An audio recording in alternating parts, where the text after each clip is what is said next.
11 hari sebelum Abuya Uci wafat, tepatnya saat pengajian malam Jumat terakhir.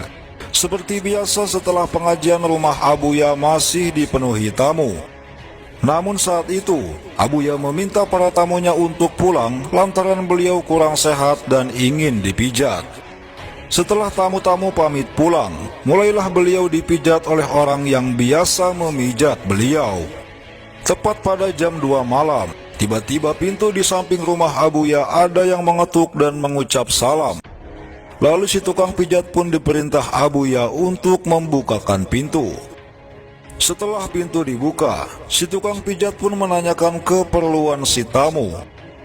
Tamu tersebut menjawab, "Saya diajak Pak Khairun, tuh orangnya," sambil menunjuk sebuah kursi kosong. Si tukang pijat pun bingung, karena di kursi tersebut beliau tidak melihat ada seorang pun.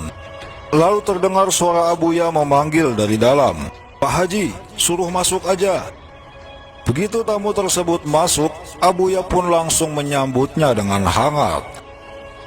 Hingga kurang lebih jam setengah 3, tamu itu pun pamit pulang dan kembali diantar si tukang pijat keluar.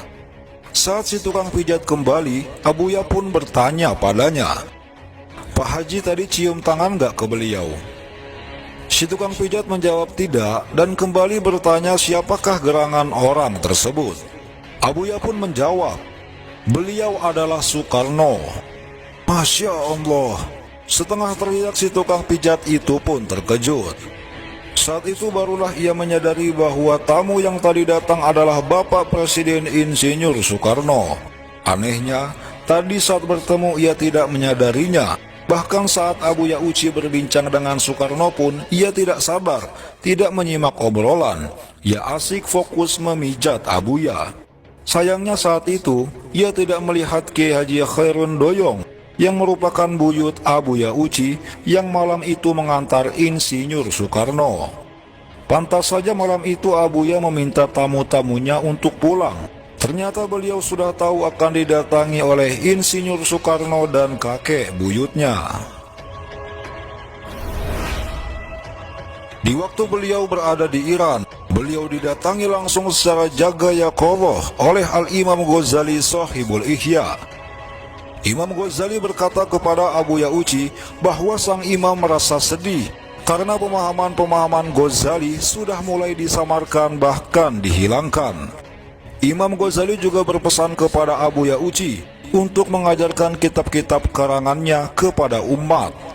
Singkat cerita, beberapa waktu setelah pulang dari Iran, pengajian kitab Ihya Ulumuddin karya Al-Imam Ghazali pun diselenggarakan di Cilongok. Dan Abuya Uci pernah berkata, setiap pengajian kitab Ihya di Cilongok, insya Allah akan selalu dihadiri oleh Al-Imam Ghazali Shahibul Ihya. Masya Allah, sebab kemuliaan para wali-wali Allah di sisinya, maka takkan ada yang mustahil atas kehendaknya. Wallahu a'lamu bissawab. Demikian sekilas